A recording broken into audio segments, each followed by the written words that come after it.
Our wedding was suddenly canceled. Then I found my fiancé's secret journal and discovered the truth about the love I thought would last forever. My fiancé dragged me to therapy 2 weeks before our wedding, tried to blindside me into agreeing to an open marriage, and now she's begging for another chance. We were 2 weeks away from the altar when she asked me to come with her to a session. She'd been seeing a therapist alone already and said she wanted us to have one honest conversation before the wedding. That sounded strange. I thought we'd always been honest with each other. We were about to get married. She'd always been private about her sessions, so being invited felt awkward. I'd never met her therapist before, so showing up there felt out of place. I kept my phone out the whole time and recorded everything, call it self-preservation.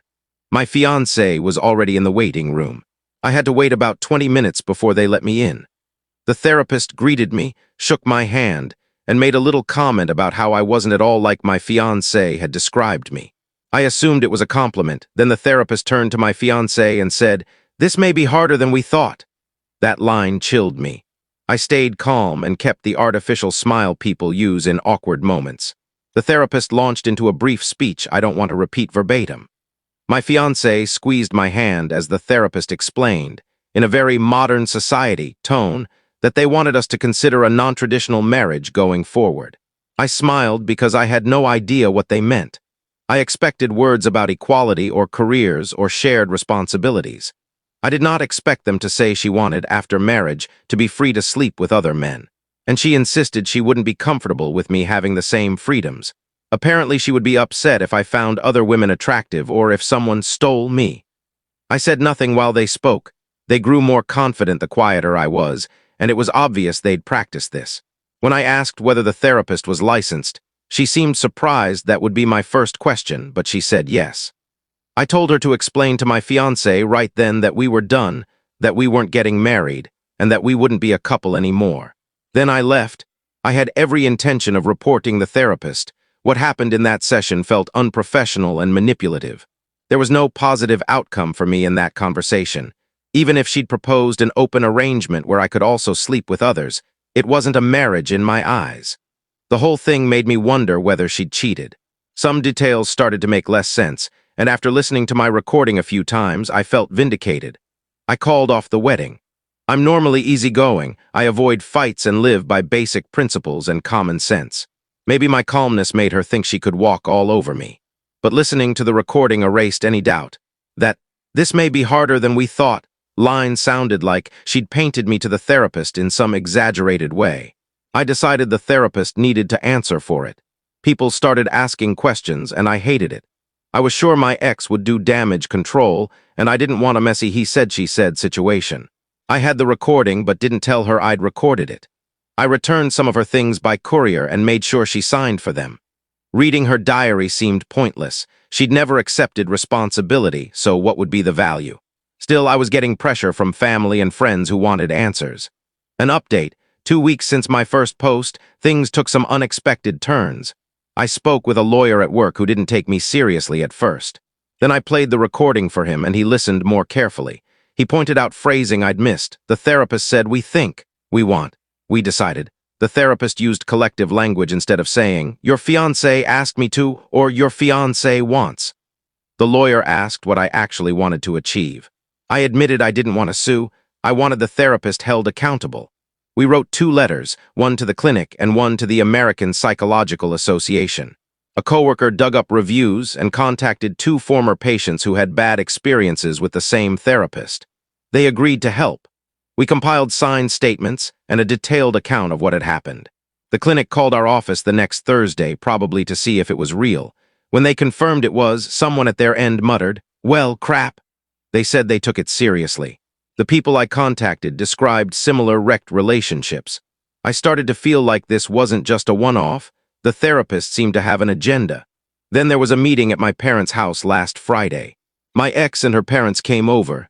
She had a diary and insisted I read it, claiming it would explain everything. I told her I wouldn't read someone's private journals unless they were literary enough to be published after they died. It was a poor remark and made me look callous. I probably misjudged how that sounded. In the end, I agreed to read the diary to appease them and stop the theatrics. After that day, she resigned from work because the stress had broken her down. She stopped seeing the original therapist and started with a new, older male therapist who had books on Amazon and a respectable-sounding resume. That infuriated me too.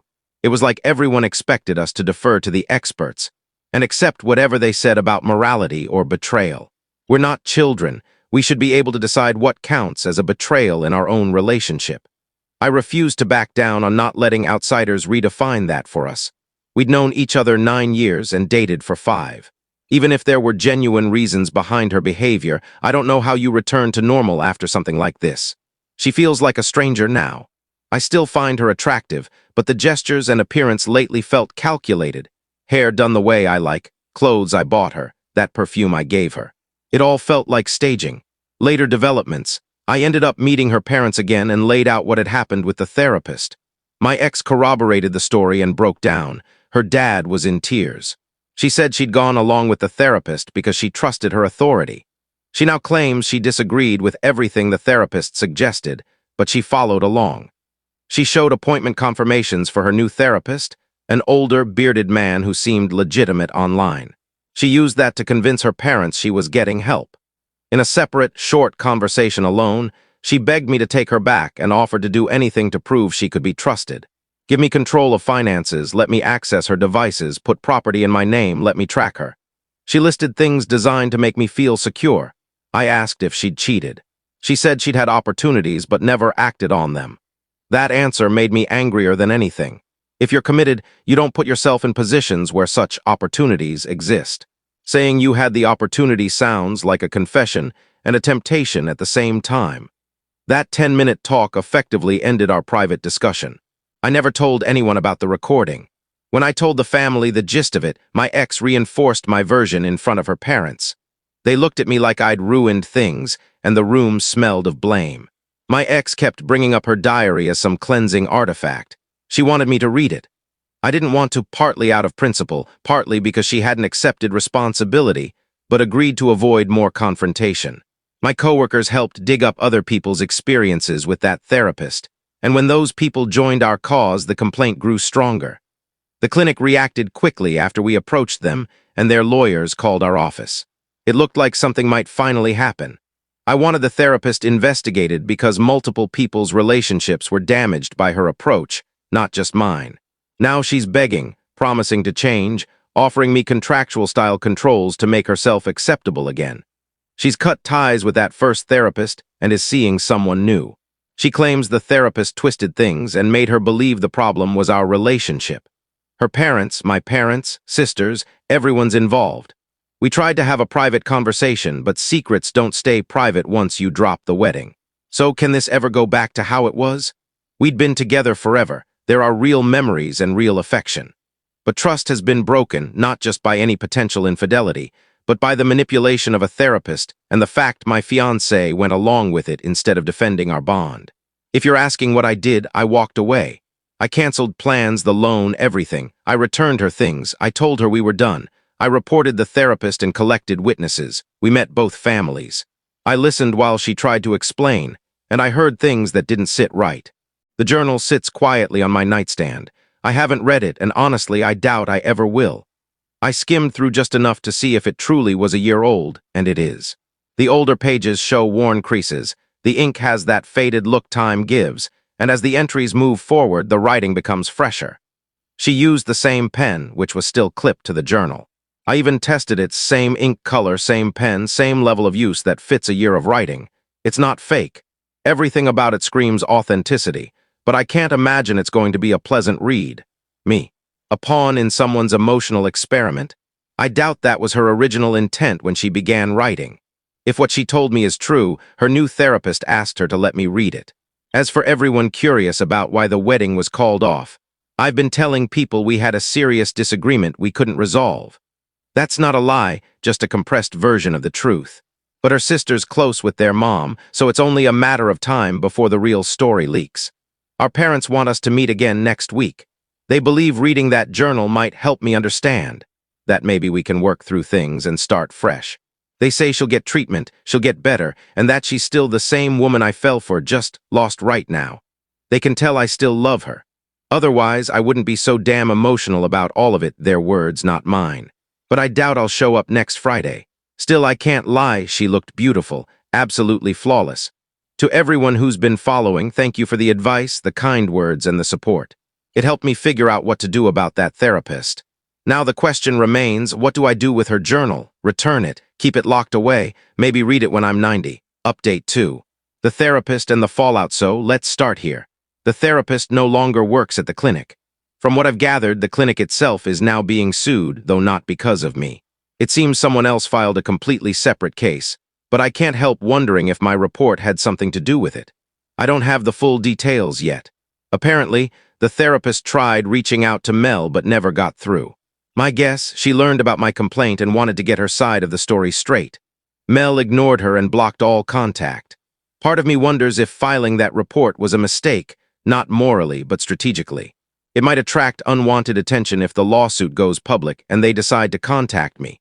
Still, I can't help grinning knowing that therapist's in trouble.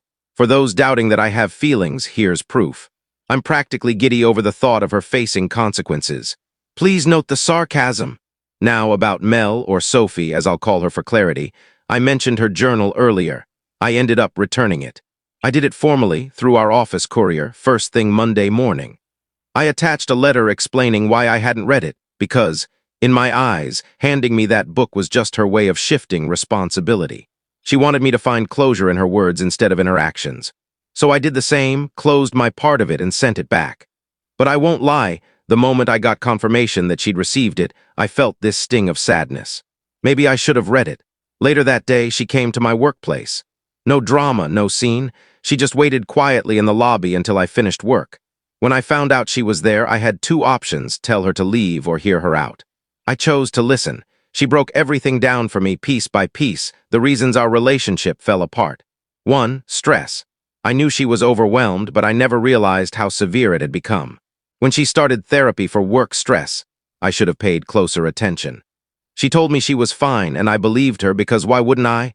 Turns out she'd had an actual breakdown at work, something she never told me or her family. 2. The miscarriage. She told me she was pregnant.